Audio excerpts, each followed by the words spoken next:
오늘 주시는 하나님의 말씀 받들어 낭독합니다. 그런즉 우리가 다시는 서로 비판하지 말고 도리어 부딪힐 것이나 거칠 것을 형제 앞에 두지 아니하도록 주의하라.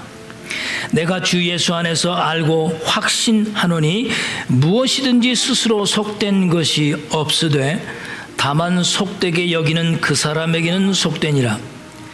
만일 음식으로 말미암아 내 형제가 근심하게 되면 이는 내가 사랑으로 행하지 아니함이라.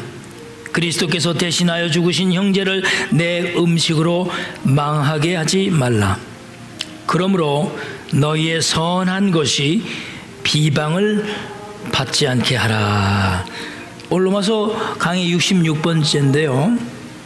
지난 시간 로마서 강의 65번째에서는 여러분과 내가 가지고 있는 이 그리스도 예수로 말미암아 얻은 이 신앙의 자유가 다른 사람들에게 미치는 영향에 대해서 우리가 살펴보았잖아요. 인간의 가진 마음의 함정은 자신이 믿고 있는 바대로 생각하고 행동하고 있다고 굳게 믿는 것이 함정이라고 그랬어요. 비록 그 믿는 바가 옳은 것이라 할지라도 자칫 잘못하면 자기가 굳게 믿고 있는 그 믿음으로 인해서 남을 판단하게 되고 혹은 업신여기게 되고 하는 이런 자기도 모르는 이런 일들이 일어날 수 있기 때문에 우리는 늘 경계해야 한다, 그런 말씀을 드렸습니다. 오늘 본문 로마서 14장 이 13절 이하의 말씀에서는 인간이 가진 또 다른 함정에 대해서 지금 말씀을 하고 있는데요. 본문에는 그 함정에 대해서 13절 말씀에 보시면 Let's go to Romans chapter 13. 부딪힐 것과 거칠 것으로만 표현이 되었기 때문에 정확하게 그 함정이 무엇인지 파악하기가 힘듭니다.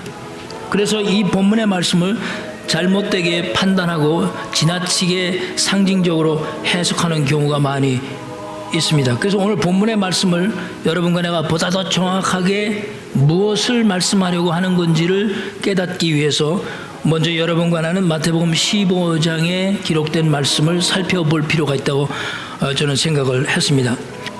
오늘은 본문 로마서의 말씀보다도 성경의 다른 두 곳의 말씀을 살펴보면서 오늘 로마서 14장에서 사도 바울이 말씀하고자 하는 내용을 간략하게 살펴보는 정도로 오늘 말씀이 될 것 같습니다.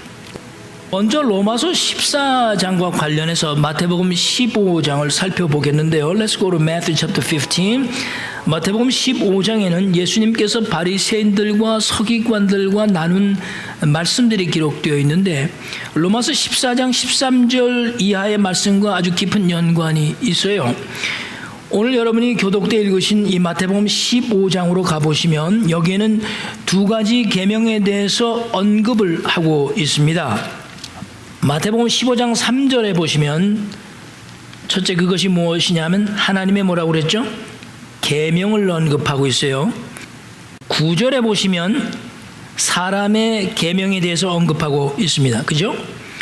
이 두 가지에 대해서 차별을 두시는 예수님의 의도가 이 마태복음 15장에 있음을 우리가 알 수 있어요. 9절을 먼저 한번 같이 읽겠습니다. 사람의 계명으로 교훈을 삼아 가르치니 나를 헛되이 경배하는도다. 9절에서 언급한 이 사람의 계명이 구체적으로 무엇을 말씀하고 있는가에 대해서는 3절에서 밝혀주고 있어요. 3절 말씀 Let's go to verse 3 같이 읽겠습니다. 3절 시작. 대답하여 이르시되 너희는 어찌하여 너희의 전통으로 하나님의 계명을 범하느냐. 이 정도 말씀을 여러분이 읽으시면 어느 정도 판단이 되시리라 봅니다. 그러니까 9절에 언급한 이 사람의 계명은 사람이 만든 전통이라는 것을 알 수가 있는 거죠. 성경에서 말씀하는 사람의 계명과 사람의 전통은 다른 것이 아니라 같은 것으로 보아야 합니다. 그러나 하나님의 계명과 9절 말씀엔 사람의 계명으로 되어 있지만 3절에는 하나님의 계명, 이 하나님의 계명과 이 사람의 계명, 즉 전통은 분명히 상반되는 것이지 같이 취급될 수 없다. 그것입니다. 그렇다면 문제가 무엇입니까? 가장 중요한 문제를 6절 말씀에서 예수님께서 밝혔어요. verse 6 같이 읽겠습니다. 시작. 그 부모를 경공할 것이 없다 하여 너희의 전통으로 하나님의 말씀을 폐하는도다. 여기에 문제가 있는 겁니다. 저는 오늘 이 부모에 관련된 얘기는 하지 않겠습니다.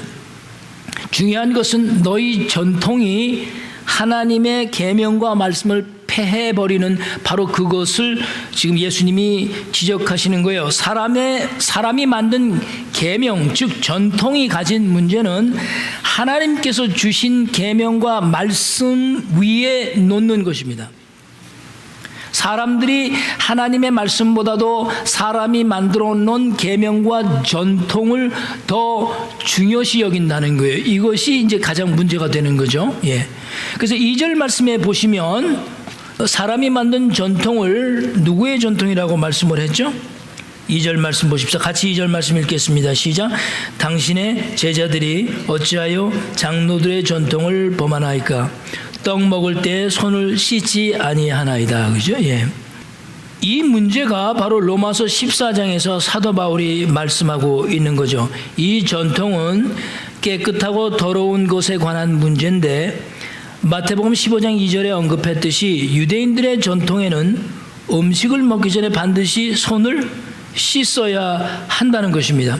그런데 예수님의 제자들이 떡을 먹기 전에 손을 씻지 않고 그냥 떡을 먹는 것을 본 바리새인들이 율법을 어겼다고 정죄하는 것입니다. 그래서 사람이 만든 전통을 가지고 정죄하는 바리새인들을 향해서 예수님께서 사람에 대해서 가장 적나라하면서도 날카로운 지적의 말씀을 하셨어요. 그 말씀이 마태복음 15장 11절 말씀입니다. 우리 11절 말씀 같이 읽겠습니다. 시작. 입으로 들어가는 것이 사람을 더럽게 하는 것이 아니라 입에서 나오는 그것이 사람을 더럽게 하는 것이라. 이런 예수님의 표현은 성경이 사람에 대해서 표현한 다른 어떤 말씀보다도 매우 진정성 있는 지적입니다. 손을 씻고 음식을 먹었다고 해서 입으로 들어가는 음식이 그 씻은 행위로 인해서 깨끗해지는 것은 아니다란 뜻이죠. 손을 씻지 않고 음식을 먹어도 입으로 들어가는 것이 더럽지 않은 이유에 대해서는 17절 말씀에서 밝히셨어요. 우리 17절 말씀 보겠습니다. 입으로 들어가는 모든 것은 배로 들어가서 뒤로 내버려지는 줄 알지 못하느냐. 오늘 여기 중요한 말씀을 여기 하셨습니다. 결국 먹는 찌꺼기는 다 밖으로 다시 나가버리니까 더러울 수가 없다 그 뜻입니다. 그러니까 가장 더러운 것은 없어지지 않고 나가지도 않고 그대로 남아있는 것들이 정말 더러운 것이죠. 가장 더러운 것은 밖으로 나가는 것이 아니고 남아있는 것이 가장 더럽다는 거예요. 물을 보면 여러분이 이해하기 쉽습니다. 물은 흐르는 성질을 가지고 있잖아요. 물이 흐르지 않고 고이면 더러워지고 결국에는 썩는 거예요. 어디론가 빠져나가지 않고 묶여 있으면 부패하고 더러워진다는 그런 뜻입니다. 그런데 입으로 들어가서 먹는 음식은 절대로 뱃속에 남아있지 않아요. 음식이 여러분과 내 뱃속에 고여있고 남아있으면 그건 심각한 문제가 되는 것입니다. 여러분의 뱃속에 기름기가 끼는 바로 그것입니다. 기름기는 몸속에 남기 때문에 좋은 것이 못 되는 것이죠. 다 빠져나가야 문제가 없는 겁니다. 고이는 것은 결국 더러워지는 거예요. 흐르고 빠져나가는 것이 그것이 깨끗한 거예요. 버려지는 것이 깨끗하다는 거지 남고 소유하려고 하는 것은 결코 더 깨끗해지는 게 아니고 더러워진다는 거예요. 얼마나 이게 아이러니컬한 겁니까? 버려지고 흘러가고 없어지는 것이 깨끗해지는 거고 가지려고 하고 소유하려고 하고 남겨두려고 하는 것에 더 그것이 더러워진다는 것입니다. 그렇다면 흐르지 않고 빠져나가지도 않는 그 더러운 것이 도대체 무엇이냐는 거예요. 마태복음 15장 18절에서 20절 말씀을 우리 한번 같이 읽어보겠습니다. 자, 중요한 말씀이에요. 18절부터 읽습니다. 시작. 입에서 나오는 것들은 마음에서 나오나니 이것이야말로 사람을 더럽게 하느니라. 마음에서 나오는 것은 악한 생각과 살인과 간음과 음란과 도둑질과 거짓 증언과 비방이니 이런 것들이 사람을 더럽게 하는 것이 것이요 씻지 않은 손으로 먹는 것은 사람을 더럽게 하지 못하느니라. 할렐루야. 예. 입에서 나오는 것들은 어디서 나오는 것이라고 그랬어요? 마음에서 나오나니 이것이야말로 사람을 더럽게 한다고 성경은 밝히고 있습니다. 이 사람들 마음속에 남아있는 것들이 뭐라고 그랬어요? 아주 악한 생각 8가지를 말씀하고 있어요. 비방까지. 이런 것들이 여러분과 나를 더럽게 하는 것이지 씻지 않은 손으로 음식을 먹는 것, 그런 것들이 여러분과 나를 더럽게 하지 못한다라고 말씀하는 겁니다. 예수님께서 가장 더러운 것은 음식이 아니라 사람의 마음이다라고 지금 말씀하고 있는 거예요. 썩은 음식보다 더 썩은 것이 사람의 마음이라는 거예요. 부패한 물보다 더 부패한 것이 사람의 마음이다라고 지적하는 겁니다. 사람의 마음은 비싼 비누로 닦아서 깨끗해질 수 있는 우리의 그런 육신적 몸과 같지 않은 거라는 거예요. 사람의 마음은 죄로 인해서 더러워졌기 때문에 그 마음에 있는 이 악한 생각과 죄의 근성을 버리지 못하면 그 사람은 겉으로 보기에 비누를 닦고 아무리 깨끗이 단장을 해도 더러운 사람이다. 그걸 지적하는 거죠. 얼마나 참 날카로운 예수님의 지적의 말씀입니까? 그리고는 예수님께서 정말 사람을 더럽게 하는 것이 무엇인지 밝혔잖아요. 19절 말씀에 모든 그 8가지의 더러운 마음과 생각의 죄를 말씀했어요. 이런 내부적 죄가 하나라도 우리 가운데서 흘러가지 못하고 버리지 못하고 마음속에 남아 있으면 그 사람은 결국 더러운 사람이다. 여러분 이 말씀을 정말 받아들일 수 있으십니까? 전 말씀 준비하면서 괴롭더라고요. 남아 있거든요. 이런 마음들이. 마태복음 27장 24절 말씀에 보면 빌라도 총독이 예수님을 유대인들에게 넘겨주고 난 후 자신은 예수님을 십자가에 못 박아 죽이는 것에 대해서 아무런 죄가 없다고 하면서 물을 가져다가 사람들 손 앞에서 무엇을 씻었죠? 손을 씻지 않았습니까? 그렇다고 그의 마음속에 있던 죄가 없어졌습니까? 그 손을 씻었다고, 그 씻는 율례를 통해서, 율법을 통해서, 행위를 통해서 그의 마음속에 있는 죄까지 깨끗해진 걸까요? 정말 죄가 없어진 걸까요? 요한복음 13장에 보시면 예수님께서 잡히시기 전에 제자들의 발을 씻어주는 말씀이 기록되어 있습니다. 베드로가 예수님께 자신의 발을 절대로 씻을 수 없다. 내가 어떻게 내 발을 내놓고 주님이 무릎 꿇고 내 발을 씻을 수 있게, 그럴 수 없습니다. 그때 예수님께서 요한복음 13장 10절에 이렇게 말씀하셨어요. 내가 만약에 너를 씻어주지 아니하면 내가 나와 상관이 없다. 그렇게 말씀을 하자 베드로가 그러면 발만 씻어주지 마시고 내 손과 머리도 씻어달라고 부탁하지 않았습니까?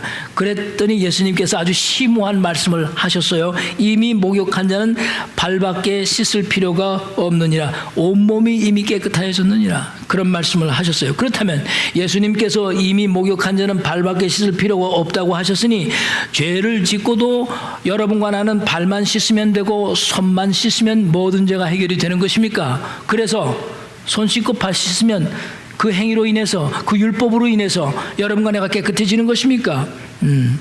빌라도가 손을 씻고 제자들의 발이 예수님 손에 의해서 씻어졌어도, 그래서 그 씻는 행위를 통해서 사람의 마음의 그 악한 생각과 죄까지 없어진다면 여러분과 나는 아주 쉬워지는 거예요. 매일 주무시기 전에 손과 발 깨끗이 씻으시고 기도 한번 하고 들어가서 주무시면 여러분과 내 마음속에 남겨두었던 그 모든 죄들이 다 깨끗해지는 것일 겁니다.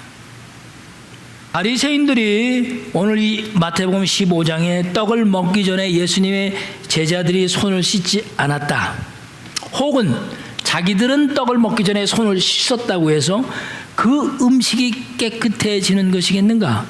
그렇다고 손을 씻지 않고 그 음식을 먹은 제자들은 더러운 것인가? 그런 전통이 사람을 깨끗하게 하는 것이 아니라고 말씀하는 거죠. 우리가 손을 매일 씻고 목욕을 하는 것은 중요합니다. 그러나 우리가 손을 매일 씻고 목욕을 1000번을 한다 해도 여러분과 나의 속에 남아있는 마음의 악한 생각과 그 더러운 것들은 지워지지 않는 것입니다. 죄를 뿌리고 옷을 찢고 올부진다고 해서 우리 사람들이 가지고 있는 생각이 깨끗해지는 것이 아닙니다. 눈물을 흘리고 가슴을 치고 하늘을 우러러본들 여러분과 내가 깨끗해질 수 없는 것입니다. 외적인 깨끗함이 내부적 깨끗함이 되지 못한다고 성경은 지금 말씀하고 있는 거죠. 자, 우리나라 속담에 옷이 뭐라는 말이 있죠? 옷이 날개다라는 말이 있잖아요. 옷만 잘 입으면 사람은 좋게 보일 수가 있기 때문입니다. 그리고 깨끗하게 보일 수가 있어요. 그래서 과거의 인간 역사를 보면 옷을 통해서 사람을 구별해 왔습니다. 오늘날은 평준화가 됐기 때문에 옷을 통해서 사람을 구별하기 어려워요. 돈 없는 사람도 좋은 옷을 입으면 모르는 겁니다. 그러나 옛날에는 절대 그렇지 못했어요. 아주 가까운 조선 시대를 보더라도 양반이 입을 수 있는 옷과 평민이 입는 옷은 분명히 정해져 있었습니다. 평민은 양반들이 입는 옷을 입을 수가 없었고 갓을 쓸 수가 없었습니다. 왕은 왕이 입어야 하는 옷이 있었고 신하는 신하들이 입어야 하는 옷이 완벽하게 구별되어 있었습니다. 가난한 자와 부자와의 옷 차이는 엄연히 정해져 있었습니다. 나는 오늘 이 말씀을 하면서 우리 교회에 거지를 보내주신 하나님의 의도가 뭔지를 심장이 막 두근거립니다. 그래서 저는 저 거지가 오늘 예배 끝날 때까지 앉아있다가 우리가 저 거지를 어떻게 대하시는 것을 하나님이 보시고 싶어 하셨던 건데, 아니 앉아있으라고 하는데 지발로 걸어 나갔으니 어디가 붙잡을 수도 없고 말이죠. 다시 돌아오면 우리가 저 거지를 어떻게 대해야지 우리는 깨닫게 되는 거죠. 오늘날 가장 발달하고 가장 사람들이 관심을 갖는 분야가 패션입니다. 패션. 왜 사람에게 옷이 가장 인기를 끌 수 있는 것일까? 두 가지 이유가 있습니다. 첫째는 죄로 인해 상처받은 마음과 몸을 가리기 위한 보호책이죠. 옷은 죄를 범한 사람이 먼저 만들어 입었어요. 하나님이 먼저 만들어 주지 않았습니다. 사람들은 원래가 좋은 옷을 만드는 법을 몰랐고 어떻게 만들어 입어야 하는지도 전혀 몰랐습니다. 에덴 동산에서 쫓겨나기 전 아담과 하와를 위해서 하나님께서 새로운 옷을 만들어 입히셨는데, 하나님께서 만들어 입힌 이 가죽 옷은 패션을 의미하는 게 아니고 치유를 의미하는 거잖아요. 치유. 그러므로 이 인간이 옷에 대해서 매력과 관심을 갖는 것은 인간이 가지고 있는 이 죄로 인해서 얻은 수치심에 대한 본능일 뿐입니다. 본능. 그렇다고 해서 발가벗고 다니는 사람들이 죄에 대한 수치심이 절대 없어서 그런 행동을 하느냐, 이렇게 생각하면 우리 생각이 잘못된 거죠. 그 사람들이 옷을 벗고 다니는 것은 또 다른 본능이 그들 안에서 작용한 것인데, 바로 인간답지 않은 동물적 본능이 작용한 것이지 죄에 대한 수치심이 없어서 그들이 옷을 벗어던지고 누드로 살아가는 건 절대 아닌 거죠. 여러분과 나는 죽는 순간까지 먹을 수밖에 없고 우리는 입을 수밖에 없는 존재입니다.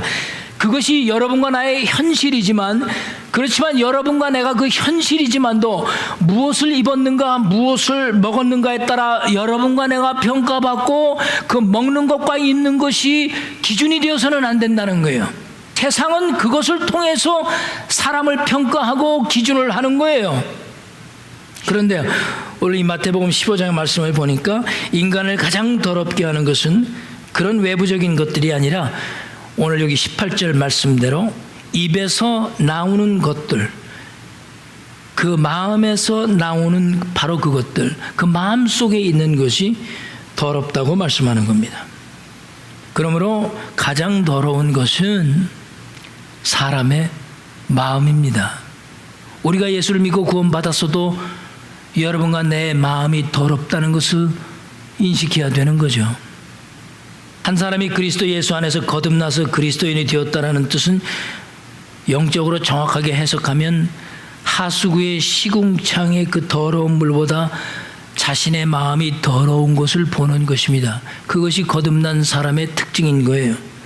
하나님께서 그런 더러운 인간의 마음에 생명의 빛을 비추셔서 보이지 않던 우리 마음의 그 시궁창보다도 더 더러운 마음을 보게 하실 수 있었던 것은 하나님의 은혜라는 거죠.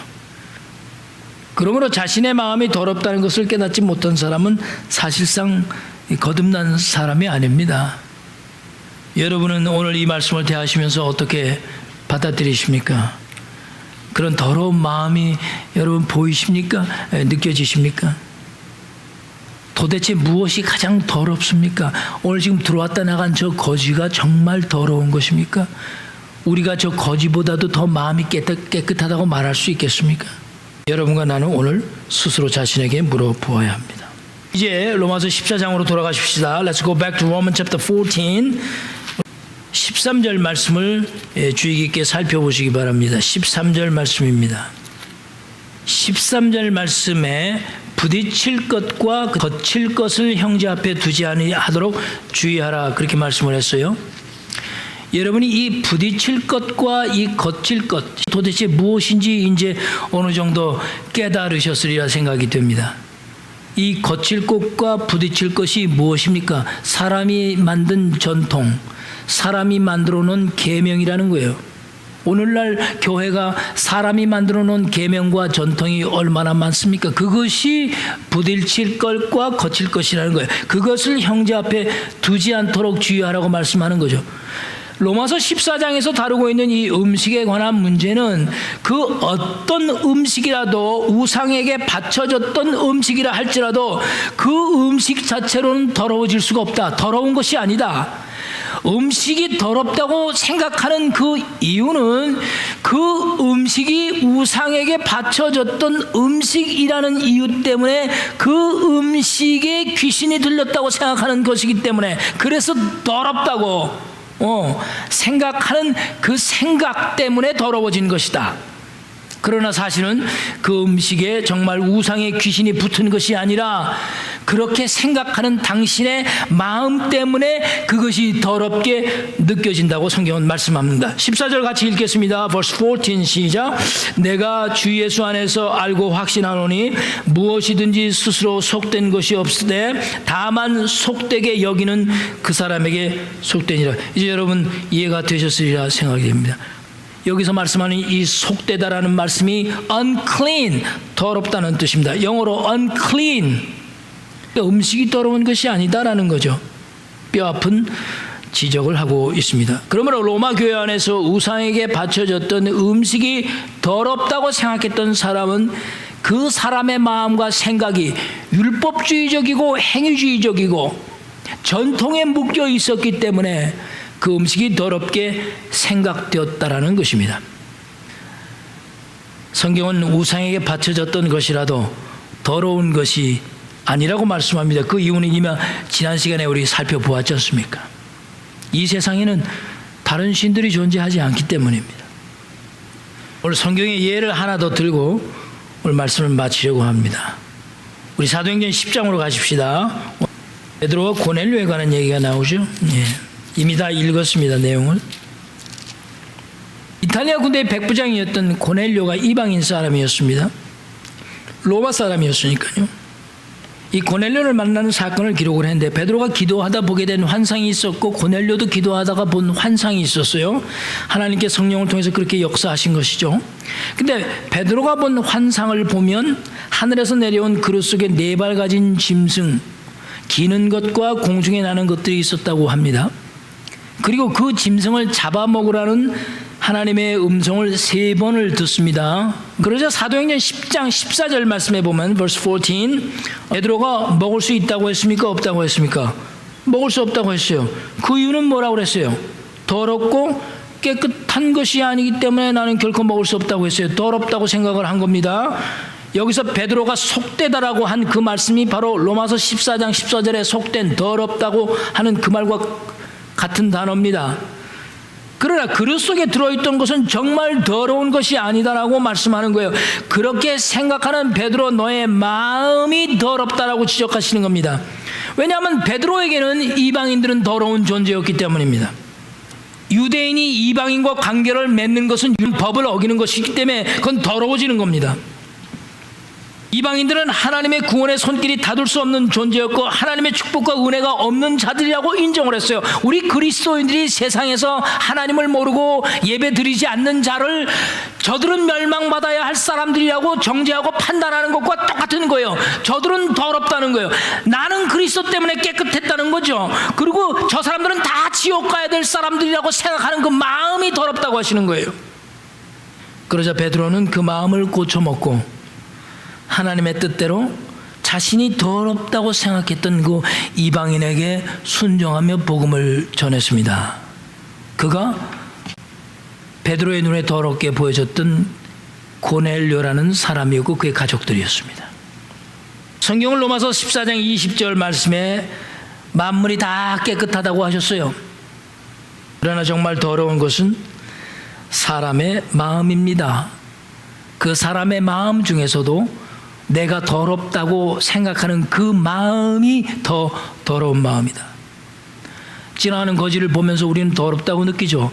하나님은 그 거지가 더럽다고 보시지 않고 오히려 그것을 더럽게 보는 우리의 마음이 더 더럽다고 말씀하시는 거예요. 오늘 이 말씀을 통해서 저도 많은 걸 깨닫고 또 여러분도 많은 걸 깨달으셨으리라 믿습니다. 우리의 마음에 더러운 것은 반드시 그리스도 예수 안에 있는 믿음과 성령과 주님의 존귀한 말씀으로 씻어질 수 있습니다. 다른 어떤 것으로도 안 됩니다. 전통으로도 안 됩니다. 사람이 만들어 놓은 계명 다 소용없습니다. 그런 것들은 여러분과 나를 정령 깨끗하게 하지 못합니다. 민목회 20년 해왔지만 우리 교회를 운영하는 장로님들이나 우리 권사님들 보면은 안타까울 정도로 자신들이 만들어 놓은 교회 규칙과 계명을 하나님의 말씀 위에 올려놓고 그것을 지키기를 강요한다는 거죠. 고여있는 것은 절대 깨끗해질 수 없습니다, 여러분. 흘러가고 버려지는 것이 깨끗한 것입니다. 여러분 손에 무엇을 쥐고 놓지 않으시려고 합니까? 그것은 곧 더러워질 것들입니다. 로마서 14장 16절 말씀 우리 한번 같이 읽겠습니다. 굉장히 중요한 말씀이 되겠습니다. 그러므로 너희의 선한 것이 비방을 받지 않게 하라. 무엇이 여러분에게 선한 것입니까? 부딪힐 것과 거칠 것의 반대가 되는 바로 그것이 선한 것입니다. 다시 말해서 사람이 만든 계명과 사람이 세운 전통의 반대가 되는 것이 무엇일까요? 오늘 마태복음 15장에서 분명히 말씀하셨습니다. 바로 주님의 계명입니다. 사람이 만드는 전통이 아닙니다. 그것은 결국 사람들을 부딪히게 하고 사람들에게 거칠게 하는 것이 될 것입니다. 우리는 주님의 계명 외에 사람이 만든 전통을 절대 올려놓아서는 안 됩니다. 그리고 그것으로 사람을 비판하고 업신여기고 판단해서도 안 되는 것입니다. 정말로 깨끗하고 선한 것은 주님의 말씀이 우리 안에 터를 잡고 우리 마음을 다스리는 것. 그래 주의 말씀으로 우리가 인도함을 받고 주의 말씀에 따라 성령의 인도함을 받는 그 마음, 그 순종의 마음, 베드로와 같은 그 더럽다고 생각했던 것이었지만 그 앞에 순종하며 나가는 그 마음, 하나님은 그 마음을 깨끗하다고 보신 것입니다. 바로 이것이 선한 것입니다. 전통과 규례보다도 이런 사랑의 마음을 갖고 살아가시는 여러분 되시길 주의 이름으로 간절히 축복드립니다. 기도하십시다.